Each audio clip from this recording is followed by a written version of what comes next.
designed to shield us from the health crisis. The number of masks and gloves discarded are contributing to another epidemic, plastic pollution. Today, there are efforts to prolong the life of medical waste and even eliminate some of it entirely. Je suis Fanny Wismara, donc la fondatrice de Plastic Attack France, qui lutte contre la pollution plastique et tous les plastiques en général. Effectivement, il y a plusieurs déchets qui sont apparus, c'est qu'on peut appeler les déchets Covid. Donc il y a les petits flacons en plastique de gel hydroalcoolique, il y a les gants et il y a les masques. Généralement, on trouve tous ces masques en sortie de magasins alimentaires. Il y a certainement une peur de ne pas vouloir ramener ce virus chez soi et donc de s'en débarrasser en le jetant à la volée. Ces masques ne sont pas du tout en papier, ils sont en plastique. Le principal composant, c'est le polypropylène, donc qui est un thermoplastique, qui est le même plastique qu'on retrouve sur les pots de yaourt. Et donc forcément, c'est un plastique qui va être très long à dégrader. Nous, bien évidemment, à Plastic Attack France, on est pour le réutilisable parce que déjà, c'est plus économique et en plus écologique. Et là, on en est qu'au début. C'est le moment maintenant, avant que le fléau s'installe, c'est le moment d'agir et de réagir. And we already have proof of where they end up. These are images filmed in the Mediterranean off the coast of France. Alongside the usual plastic bottles and cans, there's a new type of waste claiming territory on the seafloor.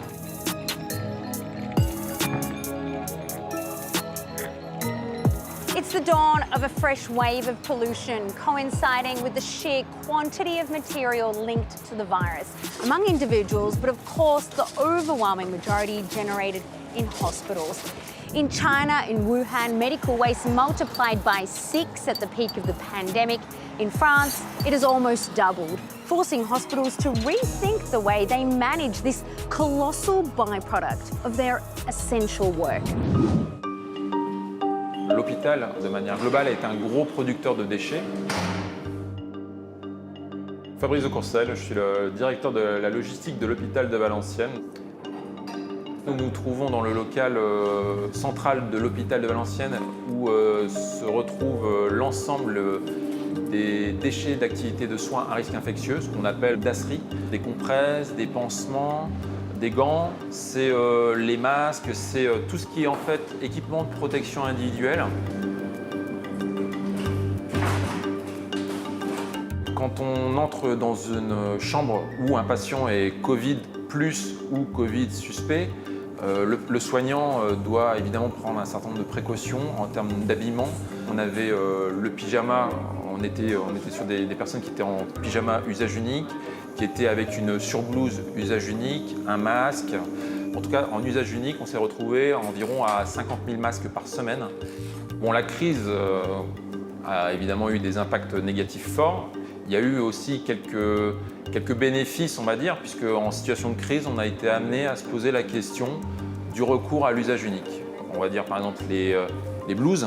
Donc c'est vrai qu'on a eu une réflexion sur une transition vers des surblouses tissus, tout simplement donc réutilisables, donc on traite en blanchisserie. Donc pour sortir de ce côté, je mets, je jette. Se retrouver potentiellement en situation de pénurie. Ça nous a amené à revoir notre logique de recours exclusif, alors exclusif en tout cas majeur à l'usage unique, et pour avoir des solutions qui soient plus sécurisantes pour nous, qui soient plus sécurisantes pour les agents hospitaliers. On est chez AMB Ecostérile ici, société spécialisée dans le traitement et le recyclage des déchets hospitaliers. Alors moi je m'appelle Olivier Dufresne. Je m'appelle Romain Dufresne.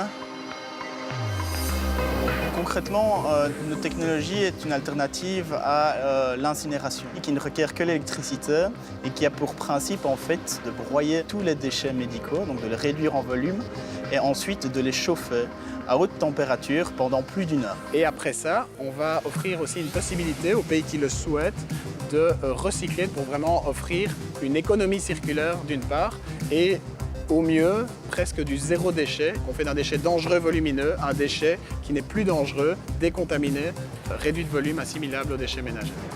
Nous avons été mandatés par le gouvernement belge pour justement décontaminer et réutiliser les masques chirurgicaux FFP2. C'est comme ça que nous avons donc développé la M-Stérile, qui est une technologie qui va traiter les masques chirurgicaux FFP2 par chaleur sèche, de telle manière à ce que ces masques soient réutilisables 4 fois sous un cycle donc, de décontamination de 3 fois. Tuer donc toutes les bactéries et les virus possibles qui se trouvent dessus.